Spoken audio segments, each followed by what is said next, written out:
hope Jane is here.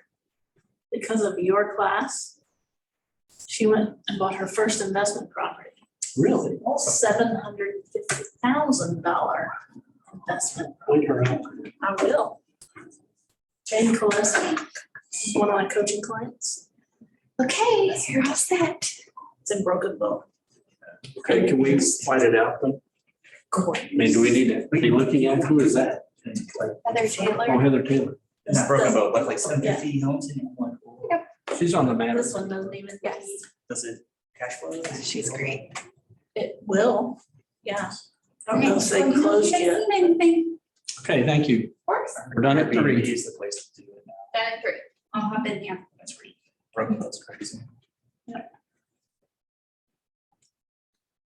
Our first house that we lived in, we bought for $150. I could sell it for $4.25 right now. Jane's investment properties in Broken Bow. Yeah. It was an off-market thing. A friend of hers told her about this other friend selling. So Jane went up there and convinced her not to take it to the market. Not bad for a new agent. Yeah. Yeah, our neighbor just sold the same floor plan, except they had granite in the kitchen. 600,000. And I pulled the comps for leases. I think it was like $3,300 I believe it. average. I believe it. I was like, Amy, let's We are way too low on our leases. rent it out and let's buy a FHA, no cash down, fixer upper in the colony for $250. Already sellers taking FHAs? All of them, they work it. But yeah, I'm like, then we'll just fix it up. 2 years, we'll just lease that out and do it again. She did. Okay. Right? Yeah. Dude. I was like, oh, we put a sell sign in the front yard, 700. You probably would. That's what's scary. It's like, I don't want to move. Like, but Amy and I are like, that's $500,000. We'll find a place. Get a little tiny home for a little bit. Some tiny homes out on Lake Louisville or something. Where does the kid go to school? Principals. So we have one more year at the Catholic school, high school. You might need that 500,000. Yeah, that's why we're having $5,000-ish. That's more than I paid for my whole house. Yeah. I'm hearing you on that. Hi. It's gonna cut it down. Hey, Joe. Oh, goodness. I know, I'm like a bull in a china shop over here. Sorry, guys. Where was she over there? For high school.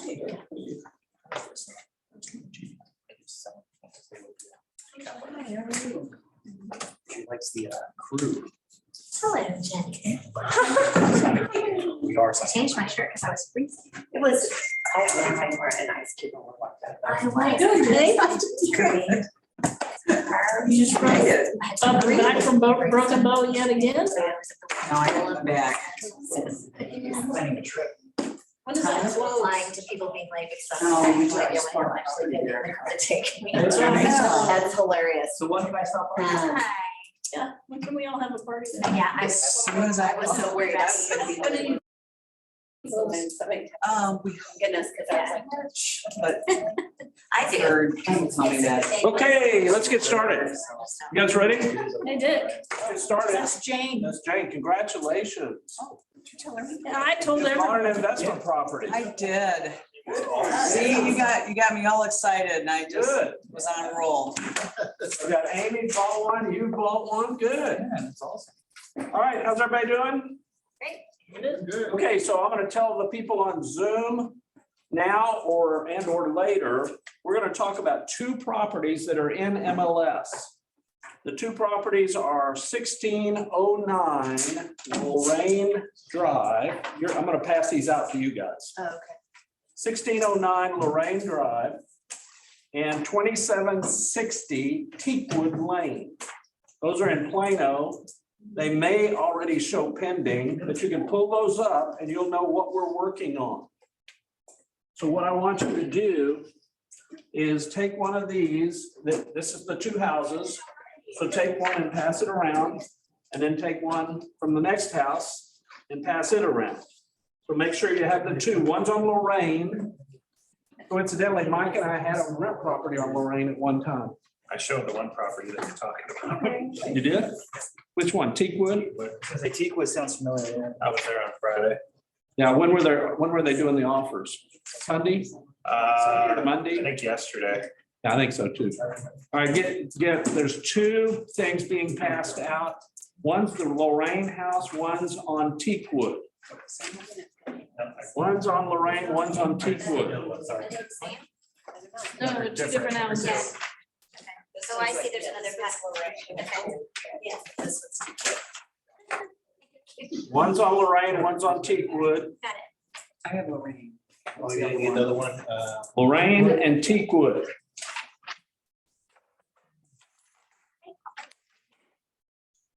Okay, so here's what I want you guys to do. Thank you. I appreciate it. I want you and Larry work together. Jenny, you and Cindy work together. You two guys can work together. Molly, would you work with Joe? And then you three guys work together.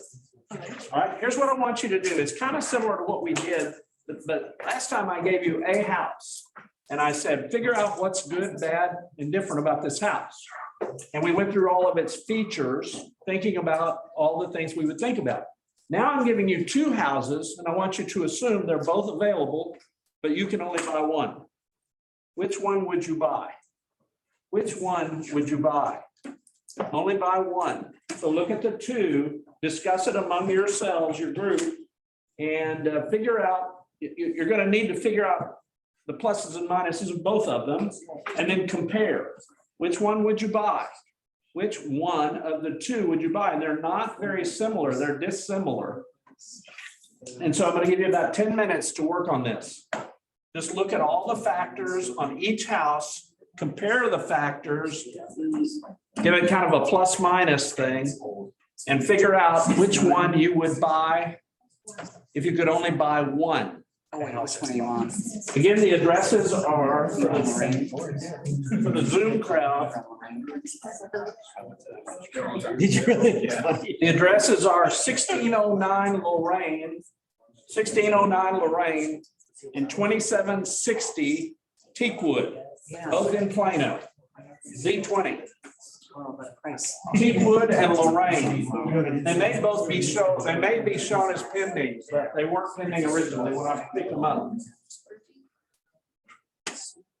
Mike, did you work with this guy Molly and Joe? Don't have HOA.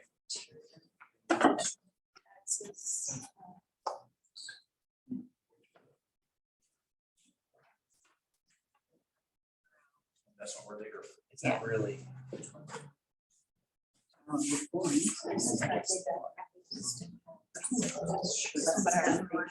Remember Lorraine? Yeah. Yeah. Yeah, I remember. Show you. You got a chance to have another one. The Spring Creek Parkway on here? No, No, you can't buy that one again. It's a free. It's free. That's where I was. Are we assuming we visited these houses, or are we just doing it based on looking at files? I'd say just what you got. Just what you got. You don't have time to visit it. You got to make your offer without seeing it.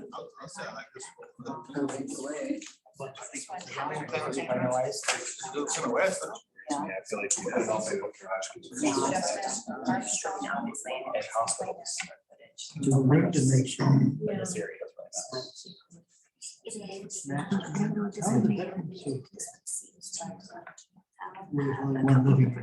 That's the thing. This one also has much bigger. The bigger house that's bigger. Oh, this one's huge. The one you saw was a huge living area.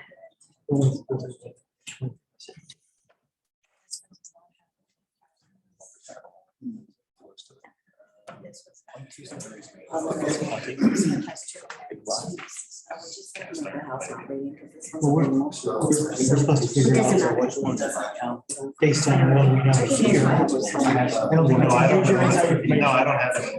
That's not. It's based on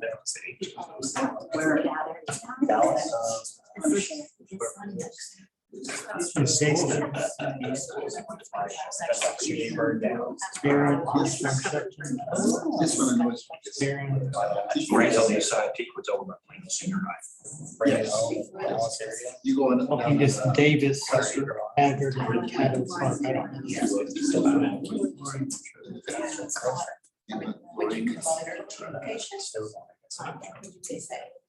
Hopefully it gets worse. Lorraine is where? What? Lorraine is where? Right, east. East. No,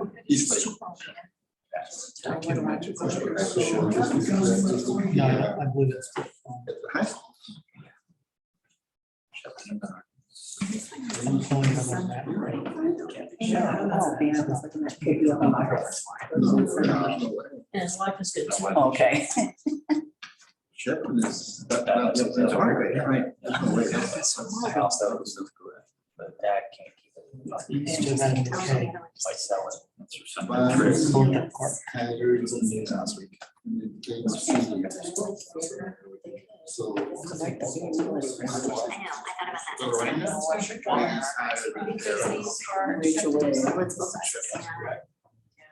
Could be in the garage. That's also Lorraine's smaller one, that's why. Extended lease back, 30 days. Lots of big difference. It goes. Extended lease back.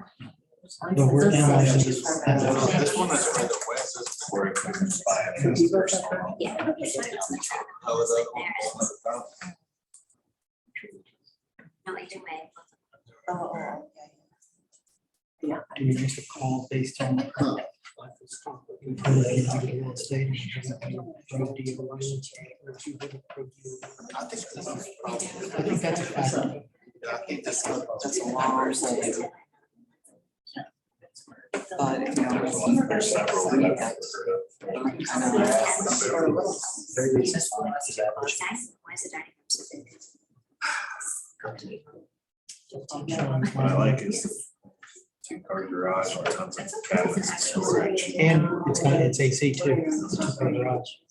It must be in the dining room. It must be. And it seems like it has a lot of new zoning.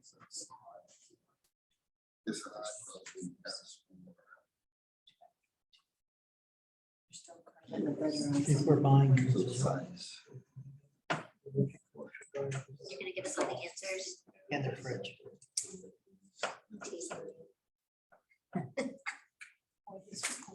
I don't have these. Neither one of them makes you right. Should be the answer for me. Yeah. It's in- Don't say it's just HOA. Smaller square footage. Eastwood is. Nothing says HOA. This one.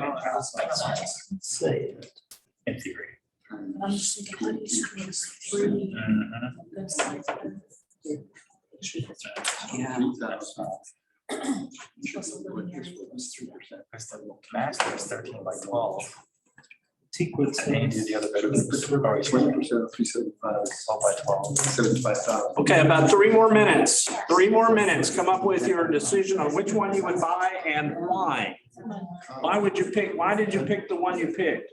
1609 Lorraine and 2760 Teakwood. Those are the 2 properties.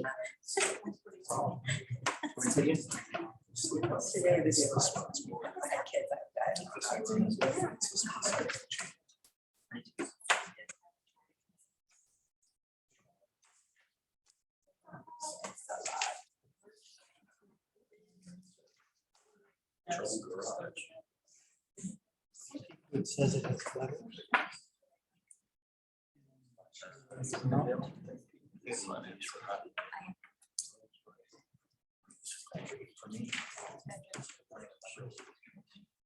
As far as I'm. Not a great tour size. But. Right, but Get the rain. Sounds like they have some flooring and stuff. Live down the road. It looks, from the sounds of it, it looks like it's. It would be 5. Deepwood has a space. This makes it do so. I do like this. Way. No, I'm being objective. No, because even then, the conversation that I have, this is stuff where it's inspection and go rehab. It's just already part of it. So I went and did So a quick scan, it's got it. But the big thing we do is. I know. First look. Right, there's something you're not telling us. 2,000 square feet, right back into it. Obviously, it's not just process. Yeah. Great deal. Yeah, totally. It's just, on the other side of the net. That's like. with- Now the, we have. This one. So we don't have to worry about it. Totally not prepared, you know, rushing. They're pulled there, I'll be like. Oh, there's no way it'll go under contract this week. Stay close. Yeah. Well, it's close to you. It's close to you.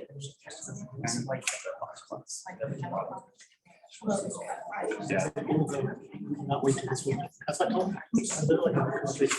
Not wait. Stanford class. I know. We're trying to fix this. What is that? Okay, one more minute. I suppose your group doesn't have to agree on the house you would buy. Huh? We do agree.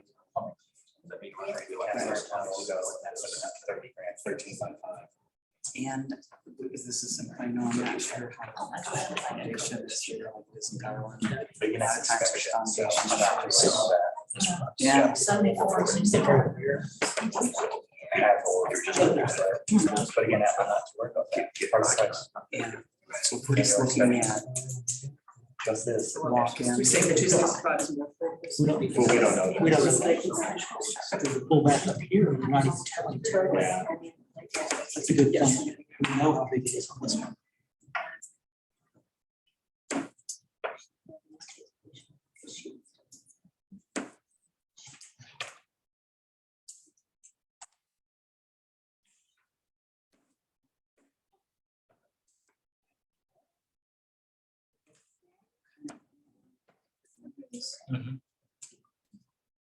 You guys got your It's on pick? the market. We do, we're on the same team. You guys have yours? Jay, you guys have your pick? I'm gonna live there, Jenny's gonna buy it. I didn't create a marriage disharmony like the Molinas, did I? Scott, you guys have your pick? Yeah. You guys have your pick? Pretty much? Mike? Molly? Yes. Okay. All right, so let's talk. At the risk of being obvious, I'm gonna say that Teakwood's a bigger house, it's a nicer neighborhood, it's a 4-bedroom, well, duh. But it's $110,000 more. That's kind of the big equalizer, isn't it?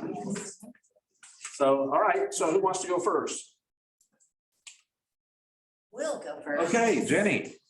You and Cindy. Somebody's got to. Cindy, it's a pretend thing, Cindy. All right, what'd you pick? Okay, we picked the one for 265. Okay, Lorraine. We did because, well, for all reasons, but really when it came down to it, we were like, when you're personally renting a house, when you're in that mode of renting, you want to buy the best quality house for the cheapest rent. And the larger square footage on the other one and the price of the house, you know, obviously you're gonna have to pay quite a bit more rent. This is still a nice home. The rooms are big. The only concern that we had is we were uncertain about the washer dryer. The utility. It says they're negotiable. No. Is that the one? No. That's the other one. Smaller house, it doesn't mention a The utility room. utility room. And we couldn't decide if the person just wrote it poorly when they entered it. but in a 1969 house, it wouldn't be unusual to have the utility in the garage, Which we'd be okay with that, as long as there was. If there was one, As long as there is one, right? Yeah. When you're, Is what? when you're renting, you're gonna be glad if there is a washer and dryer. it doesn't Sure. say. I mean, right? I mean, of course. Well, you might bring it with you. A Yeah. lot of tenants will bring it with them. Okay, so you don't know if a washer dryer is included? Or the hookup, it didn't say anything about a utility room, so we're Oh. hoping that there is a hookup in the garage. Okay, That was our only there concern, probably is, but we were like, there probably It's a is. smaller Okay, house so you went for the than cheap, state. you went cheap. We went cheap. Okay, all right, there's nothing wrong with that. Who wants to go next? You want to go next? Oh, you were high. yeah, we're our teamwork over here. We want, Okay, Well, we'll go. okay, go So for we it. would go for the 365, just because it is a bigger house. 375. Just because it is a bigger house, it's a bigger layout, it's got 4 bedrooms versus 3 bedrooms. And the rent's pretty much, it would be a higher rent as well. So it would pretty much pay itself. It's got a fireplace and it has, a lot of things people are looking for in a house. Okay, So it's really, I just think that the rents would be a little bit higher. it's gonna have to be, right? Because it's more money. And no Costs more HOA money. either one, Okay, so you went with Teakwood, you like the idea of the 4-bedroom, yes. and you like the idea of the bigger square footage, Uh-huh. fireplace, Fireplace. bigger rooms, bigger. bigger rooms. So if you had the time to do this, would it make sense to do a little preliminary profit loss statement? So you kind of have to see what you'd have to rent Teakwood for, or what you could rent Lorraine for, and kind of get a feel for what kind of money each one separately throws off, right? Now, the Lorraine people said, it's obviously going to be higher rent in Teakwood, and that's a risk. And so the Lorraine people said, we don't want to take the risk of having to get a higher rent. Okay, got it. All right, who's next? Be next. Jana? We chose Teakwood as well. Some interesting parts about this one said a climate controlled 2-car garage. Yeah, climate controlled 2-car garage. Wow, what's that about? It's a workshop. It's a workshop, Yeah. it's a game room, it's a. Jim, So it's gym. potentially more square footage. Correct. Potentially more square footage, yeah. The refrigerator, washer and dryer are negotiable. So if you wanted to provide that for your renters. Right, washer, dryer, refrigerator, negotiable. Although I don't know how negotiable a seller is these days, right? Not in anything. And I would want to make sure that climate controlled garage wasn't in the square footage of 2,100. If it is, then you've got 1,700 square feet of house and 400 square feet of climate controlled garage, right? But at least you have the garage to work with. It's not converted. So you have a 2-car garage. Anything else on why you picked Teakwood? Square footage. Square footage was a big part of it. Bedrooms, I even do decent sizes. Whereas this other one, how are you squeezing 3 bedrooms into 1,261 square feet with 2 bathrooms, kitchen and a living room? So is Teakwood a potentially, would the tenant potentially be multiple kids? Yeah. Could be. Yeah. Where you've got the 3 bedrooms, small bedrooms in Lorraine, might be a single parent situation, married with no kids, maybe 1 child at the most. These are generalizations. And to me, if you have, the more kids you have, the more likely you'll have a dog. I think about the dog too, dog. Well, and Teakwood backs up to the creek. Huh? Teakwood backs up to a creek. It backs up to the creek? Okay. Such that the creek is, yes. Okay, all right, Molly, how about you guys? What'd you pick? You picked Teakwood also. Looks like the door is open for you guys to make an offer on Lorraine. No, We're gonna get it below this. There you go, there you go. I don't know. There's 3 offers going in on Teakwood, so make your best offer. All right, go ahead. Why Teakwood? Teakwood's location, Location, the high school, uh-huh, popular. high school, Highly rated, 4 bedroom, 2 bath, no HOA. 4 bedrooms, a little more flexibility with 4 bedrooms. And just all it had to offer. Two living areas. Well, again, the obvious is Teakwood's the better house. That's why there's $110,000 difference. And you figure out, well, what does $110,000 equate to? Well, it probably equates to, I mean, it may equate to $300, $400, $500 a month difference. And then all of a sudden you go, okay. Which our bargain hunters took that into account. They wanted to be on the low end. And we had Lorraine was good for us. We didn't have any problems with Lorraine. We had problems with a few of the others. With the fewer tenant prospects, because of the higher price, at least you're starting with a lease. So if you negotiate a good lease on the extended lease back, a preference of the seller on Teakwood, so then you almost create a little bit of your own comp. Maybe. A little bit of running time to find that tenant. But it was only 30 days, I think, wasn't it? At least 30 days. At least 30 days. Okay. All right. Yeah. So if you could avoid a vacancy on the front end, have the seller become the tenant for say 60 or 90 days, then you move them out and you have another tenant ready to move in. So you'd want to reserve the right to show the property to another tenant while that tenant was in, tenant/seller, right? Okay, but I still think, I want to just repeat this. I still think it would probably be a good idea to kind of run a pro forma profit and loss statement to see how much your mortgage would be on the 375 if you put 20% down. How much would your mortgage be on the 265 with 20% down? And of course, 20% down on 375 is about $75,000. On 265, it's about $55,000. So it's easier to get into Lorraine by about $20,000. And I know this may be a can of worms because we can't really judge. But the idea of giving the dramatically different price points for rent, the possible quality of the renters. Yeah. I mean, I know that it's hard to judge that, but. It's hard to judge. Like, I have a friend who does it, he won't do anything that's gonna lease below 2,000 because of his experience over time. He just gets a different kind of client, a different tenant that's paying over 2,000. This is a few years ago. You may have changed now, but you know, I mean, there's a difference in the. Could be. It doesn't have to be. I know. Could be. But those costs in the surrounding neighborhood and how much is for lease in that neighborhood versus how much is for lease in. At one point, Mike and I sold our Lorraine we considered it, what we were doing is upgrading to a little bit newer house, a little bit bigger house, a little bit more expensive house for all of the reasons you discussed. We also thought repairs could be around the corner if it's 10, 15 years older than the alternatives.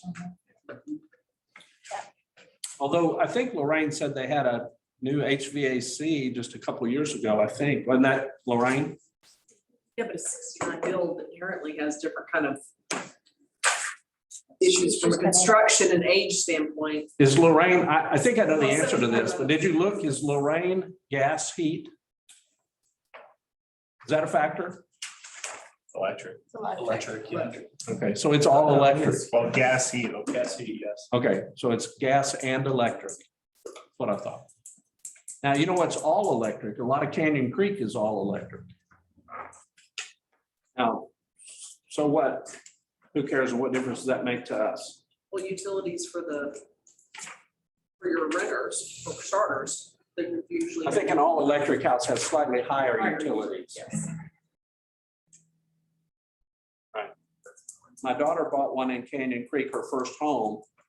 And after being there about 45 days, she called me and she said, Dad, what should my utilities run? I said, well, Jenny, this did son. And she, all of a sudden, she just burst out crying. She said, Dad, my first utility bill is $700. Oh, my God. This is on $150,000 house.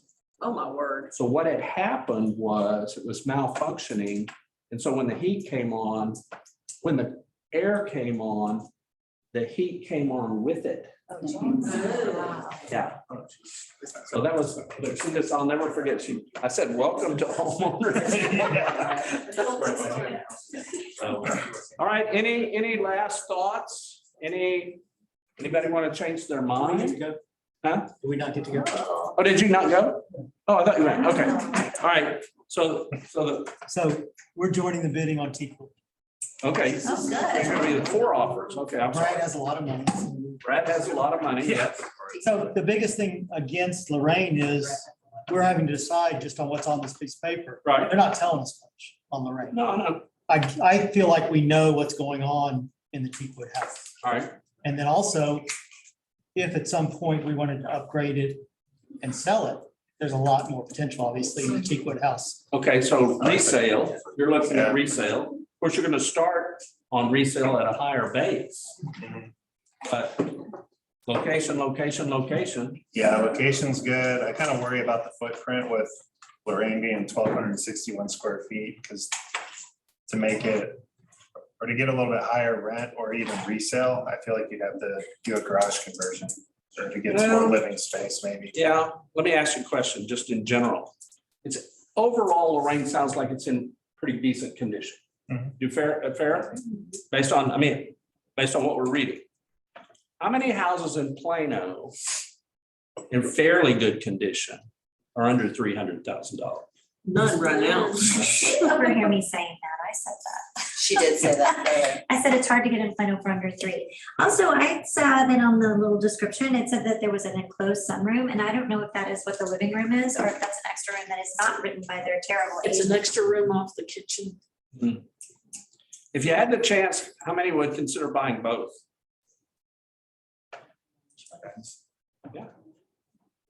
Yeah.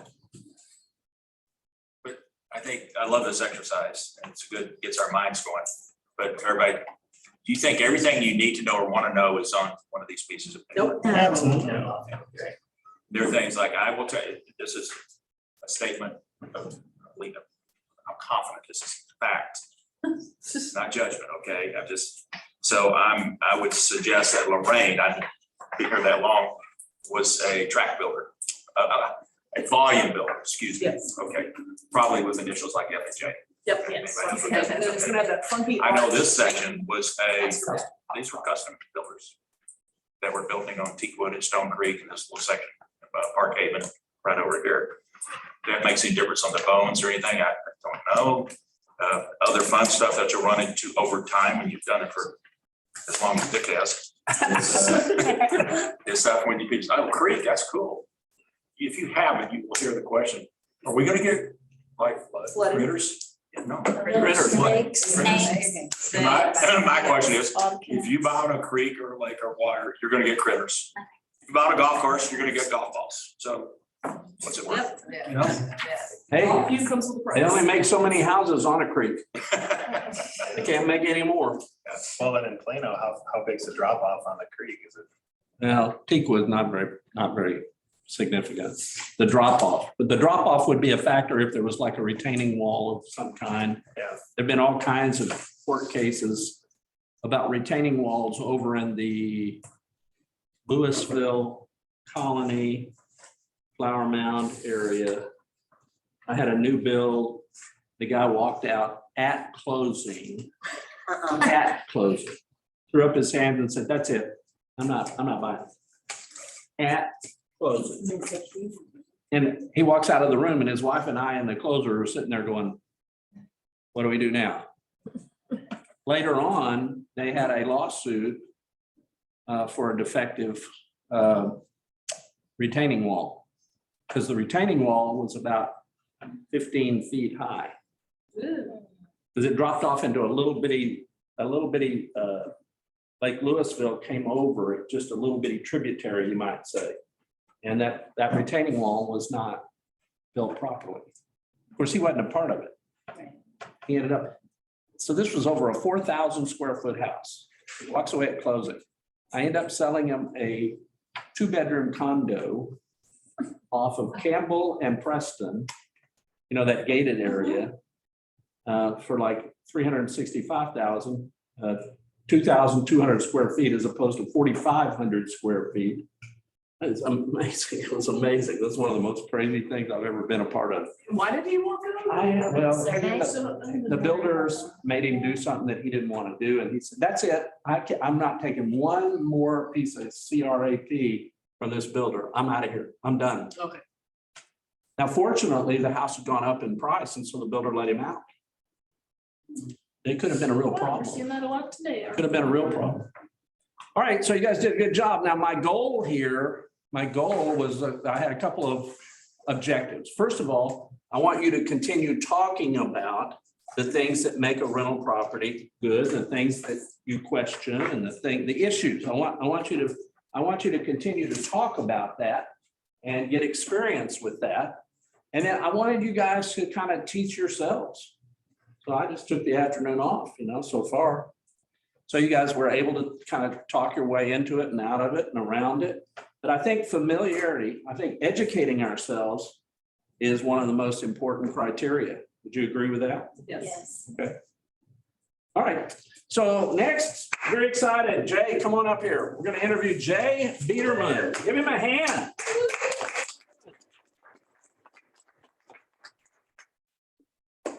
So, and I'll get you guys that came in late, I'll get you copies of the 2 properties that we analyzed. Okay, so Jay, tell us a little bit about your sort of investing experience level, and then we'll deal into how you got there on each one of the flip and then the property you still have. So tell us what you got. So I closed my first investment last year in December, and I sold it in the ice storm. And we flipped that one, as we call the flip. And then I just bought the rental in July. We have that rented out. Okay, so the flip, when you bought it, had you already decided to flip it when you bought it? Yes, because I ran the numbers, no comps, it was a one-off. So I knew the numbers were low for rentals. Wasn't in my criteria. My goal was to hold it. Even thought about some off, boat storage, RV, because it was 3 acres almost. To try to get the comps up, but the way the financing was and everything else, it was better to flip it. Okay, so you flipped it. Were you successful in getting your money out of it? Yeah. And you made a little bit? Yes. Okay, so we flipped it for cash. Remember, the goal for flipping is typically cash. The goal for holding is wealth or equity buildup. So tell us about the flip first. Where'd you get the client? It was my buyer. He had a coworker that was selling a rental. So it was like a deal. First time home buyer, 25-year-old, the inspection scared him. So I already told him it was a good deal, good equity, went through everything. He didn't like it. He was worried. Foundation, it was a lot of work. So he backed out. He backed out. And I said, hey, is it okay if I throw my hat in the ring? He said, sure. So I just emailed the seller, said, hey, I'll take off 25 grand, a little more wiggle room for me. Got myself a deal. He said, no, but 15 grand. So I bought it for 162.5. How long did you hold it? Roughly like a month and a half. Did you finance it, a first lien mortgage? Yep, the investor loan. So they did, including some of the rehab as well. Okay. And where'd you get your down payment? I did a HELOC. Now tell them what that is. That is a home equity line of credit. HELOC, home equity line of credit. Tell them how it works. So, Basically. sure. My house has appreciated being 14 years now. So I had, let's just say 200,000 in equity just sitting in my house doing nothing. So home equity line of credit, kind of like a credit card. Now I have $150,000 interest only, tax-free, which I use for I do 30% down. And we start getting with GCs, you gotta pay, so I just was able to use my HELOC. Okay, so you would use a HELOC. What would the difference be between doing a HELOC and getting a cash out, like what, second or new first? What would the difference be? Sure, exact same thing, because, instead of taking 150 out, a one-time only check like Amy did on her example, once that's used or whatever, you have to be good. I paid off my HELOC and I was able to use it again. So you reestablished the equity in your home. Correct. And that would be because you anticipated paying it off one way or another on a fairly short-term basis. Correct. Where a cash out would be a little longer term play Mhm. and not quite as flexible, Correct. okay? Yep. HELOC.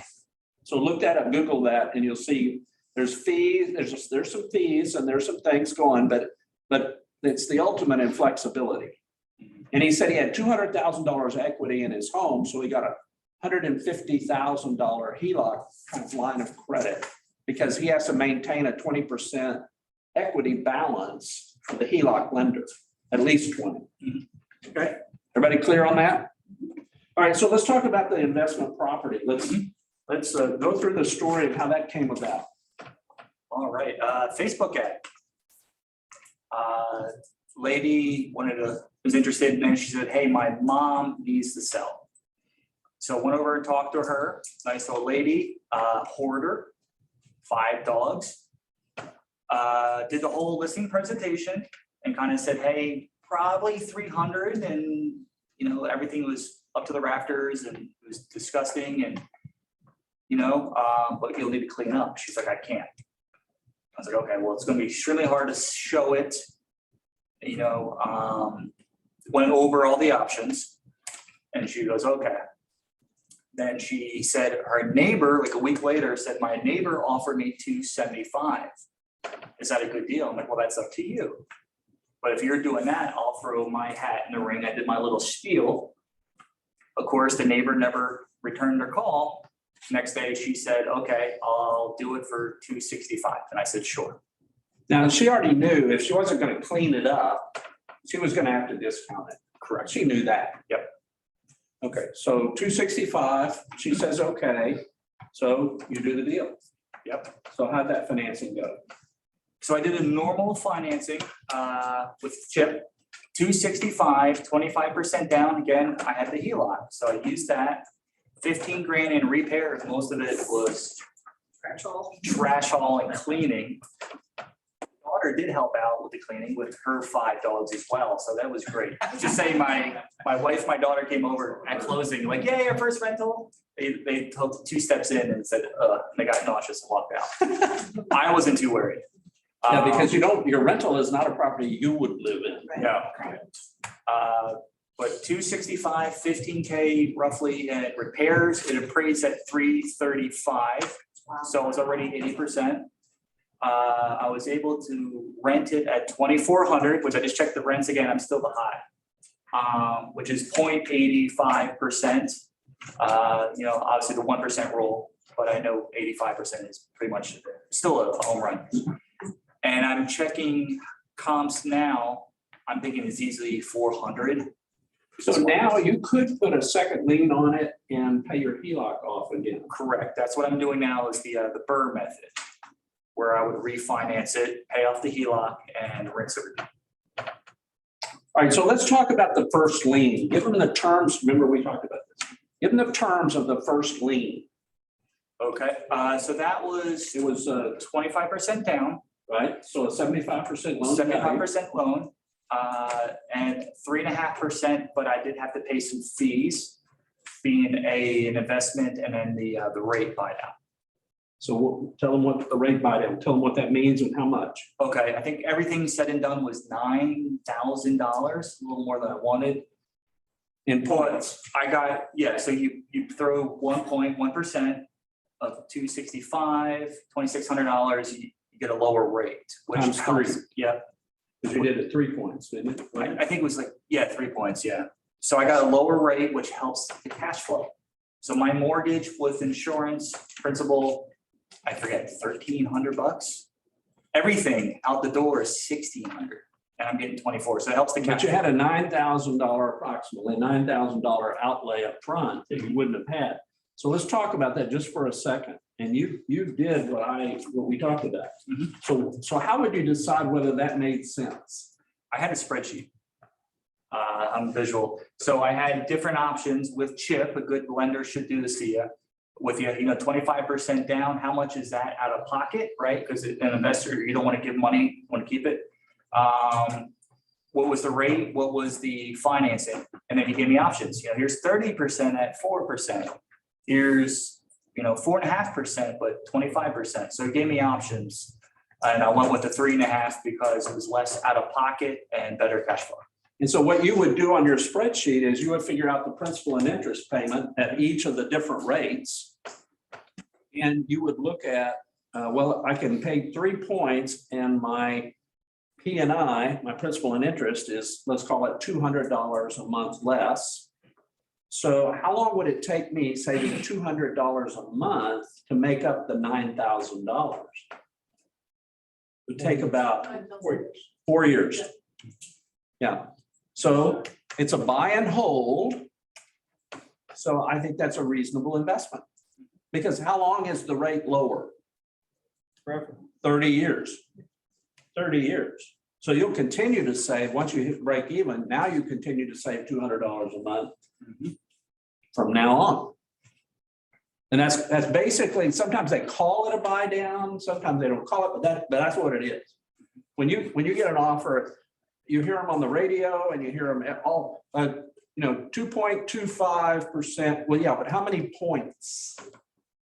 It takes points to buy a rate down, especially a 30-year mortgage. Now, did you ever consider an ARM? No. Okay. I want Adjustable rate everything- mortgage? Yeah, I want everything fixed, so it's easy. I don't want anything to jump up or. Okay, yeah, we're so low right now. I don't know. I mean, if I did one, it'd be like a 10-year ARM or something, but even then, I'm buying and holding. So I don't know that I would do that. All right, any questions for Jay? Did you consider 15 or 10-year, and could you make the numbers work? I love the MREA Blue Book, rule number 1, make the money going in, so check, and then a cash flow check. But I like, I forget the names in Denton. McKissick's, right? That was their box, right? 15-year mortgage, and it had a cash flow of $200. It's hard to do because you still need to do vacancies and capital expenditures. And after that, I did 5% for both of those, and then I cash flowed $100 per month, which then I ended But up. because you had the HELOC, you could have done it fairly easily. It's still, I mean, you had the money, but still the numbers were, that would be a pretty sizable investment, wouldn't it? Yes. Yeah. It's harder to do today because price appreciation is out. Rents are lagging appreciation. Yeah. So it's hard to keep that 0.85 factor. Oh, yeah. I mean, it might be 0.6. I mean, until sometimes. And that was our goal. I knew we made 50,000. I knew it would go up. So we knew we were good there. And like Dick said before, 50 grand now or 50 grand later. And it covered the payment. So we're just going to sit on it with the tax depreciation, tax and everything else. And then it went up 400. So with the refi, yeah, we're probably not going to cash flow now, but we know this is a hold. And then it helps with the numbers. Your rent will go up too, though. Yeah, I had it for 2,500 and then the lady backed out and I had to go down to 24, but. All right, so tell them about sort of the mental side of this. You and I talked about this. So where did you start? What did you find? What advice would you give us emotionally? Sure, probably scared. I think this all started a couple of years ago with Gene Rivers talking about planning. He said, okay, who has kids, who has a college fund? I'm like, yeah. And he said, well, buy a rental. I'm like, oh my God, it's just, when your kid turns 18, you can just sell it and pay cash. I'm like, oh my God, that's a great idea. So I started investigating, I read all the books. I talked to you guys, Great by Choice, Wealth Can't Wait, met with Wally, started with the investing mastermind a couple of years ago. So I got all the information. So I was knowledgeable, but I was still scared. I had a couple opportunities really three, but two I missed out because I didn't have my ducks in a row, right? I was scared to take that first leap. And I missed out on some really nice opportunities. And that's when the investment, the flip, my wife and I are like, hey, it's probably 25 grand tops. Let's just do it. Let's just get off the bench. I slow walked that thing so bad. But it worked. And then I ended up I even asked Denton, hey, you want to go halves? And he said no. But luckily, at that time, the market was going up. So I was like, okay, now we're selling for, instead of 225, I'm thinking 250, and then listed for 275 and sold it for 305. So once you did it, and the rehab too, that was kind of scary. It's not a big deal. Once you So the did first it. step was the hardest. Oh, yeah. Both It's a doing leap. it and the anticipated rehab. It's a leap. Once you did it, you said, well, this wasn't as big a Yeah. deal. Wasn't as big a deal as I thought it would. Yep. Bless you. Fear of the unknown. Oh, yeah. And my wife was worried too, and especially with us situation, that was very scary for us. But I knew worst case scenario, I can just sell this house and break even all day long. Same thing with my rental. I can sell this all day long and break even and or make money. So that helps. Great. And then there was one more thing. So your goal, talk about your goal a little bit, long-term goal. Probably play golf with you. Yeah. Or more. Not investment property. Oh, yeah, that too. Yep, so my goal is one a year, and that could be many different things, investment property or investments, passive income. Hopefully to be financially free, when I'm 50, so I don't have to work. Because you're simultaneously working pretty purposefully on profit share. Correct. And you've got how many in your first line now? 12. 12. So you've moved along nicely on that. Okay. All right, give him a hand. He did a great job. So this was an email I got from a lender, longtime friend of ours. And the heading on the email was tappable equity grows. Now I want to give you a stat that she has in here. Black Knight, that's the source, reports homeowners have an estimated $10 trillion in tappable equity. The amount they can cash out in a refi while keeping 20% ownership in the home. Just like Jay figured his was 150. Okay, listen to this part. The average mortgage holder has $185,000 in available equity. The average homeowner has $185,000 in available, that's a key word, equity. Now, how fast does it take to get the HELOC approval? 30 days. 30 days. But you can get it ahead of time. And how long is it good for? 5 years. 5 years. So here's first of all, to me, that's an aha. Okay. Second of all, I think it's a great opportunity. I'd call my past buyers. And I'd say, I don't know, maybe, by the way, your past buyers, you know what they paid, you know what they borrowed. You probably can run a comp or two and say, well, so, rough ballpark, Brad. I was looking at some numbers on the house that we bought together. You bought it, you and Jessica bought it about 3 years ago. The good news is you've probably got about $175,000 of available equity. My question to you is, does it make any sense to sit down and talk about what to do with it? Yeah, because I don't even know what, yeah. Yeah, you might not know what your options are. Yeah. But one of the options definitely is investment property in residential real estate. I mean, there's some others, but that's where my area of expertise is. And I just wondered if that would be of interest to you. I think there is a script here. I don't think it has to be to your past buyers. I think it can be to anybody. Yeah. You wouldn't know as much about someone who wasn't a past buyer, but I was given a statistic the other day, and the statistic came out that the average homeowner has $185,000 of available equity. That won't surprise them, the number might, but they know things have been going up like crazy. So the question is, would you be interested in just exploring what it would look like to take half of that money or 60% of that money and make a down payment on a rental property and kind of get some equity going. I think a fair number of people, by the way, even if they're not interested, I think they will appreciate the gesture on our part to help them. So you might want to think about that. Any comments, thoughts? No, I would say for everybody who doesn't know how to find that information, if you go on the tax rolls, you can generally see, and now that's not always 100% accurate, but a lot of times they'll tell you what the last mortgage was was taken out on that property. And you can see if they took out a mortgage for 250 and their house is now worth 500, chances are, because you don't know they have a HELOC, because that's not represented there, but you can ascertain if you think somebody actually truly has some equity in their house without having to go, hey, what's your balance on your I mortgage? wouldn't necessarily show home equity or home improvement loans on there. No, But even you get you're an idea. you're just, yeah, you're just exploring. But it's a way to start, be able to kind of start the conversation and have access to that in case you're wondering, how would I know if somebody possibly has a lot of equity? Right. So on Remind through Netris, they actually come up with their guesstimate on equity based on public records, Okay, based on. what's it called? Remind? Remind Remind. through Netris. Okay, They pull everything public. okay. Everything public's pulled. All right. Anybody think that's maybe an opportunity? I think it is.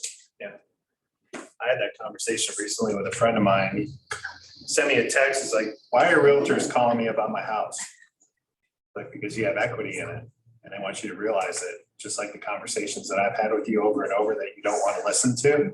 It's like, but now that I got you on the phone, let's talk about that. Because what's that equity doing for Well, and that's just it. He's all about stock markets and, investing in that way. It's like, okay, but you have all this money that you're not doing anything with. So why aren't you using it? them? Right. We used to do I remember like a mailer, and a mailer would go to non-owner occupied owners, non-owner, in other words, landlords. And you'd send them a letter and say, do you know what your house is worth now? Because a lot of them got into being a landlord involuntarily. They couldn't sell it for what they wanted to or needed to sell it for. So they just rented it, and it's kind of sitting over there just being rented. Meanwhile, it's going up in value. I still remember the guy that told me about this. It was in California, Northern California, where the prices were going. And he said these condos, these were condos, it was a condo project or a townhouse project. He said the average condo or townhouse in here has tripled in price. Now the question is, does the owner, non-owner occupied owner, landlord, That's does just so much easier. he or she know that you've got this dead cash, this dead equity, really earning nothing? It's not even helping reduce the payment. It's not doing anything. I think we assume that everybody follows real estate prices like we do. Yeah, On a that's a daily bad basis. assumption, isn't it? Yes. Yeah. But maybe that's, I think people are always impressed when we bring ideas to them that will be beneficial to them, even if they decide not to do it. So each time you refinance, and of course, you're pulling out some equity, but you can't pull out all of it. Is there ever an opportunity, you're not really ever getting that house paid off, right? You're adding back to your debt by using some of your equity?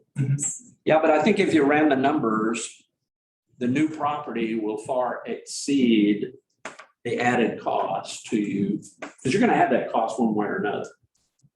But if you pull equity out of your house, in effect, you're doing 100% financing, in effect. Because you'll go get a new first on the new property, and the down payment is borrowed money from your equity. So it's 100% loan. Now, Depends on what your goal is. yes, To be debt free, or is it to have a lot of profit? I think it depends on the stage of life you're in. I think it depends on your goals. At some point, there was a quote that said, to build wealth means to use leverage.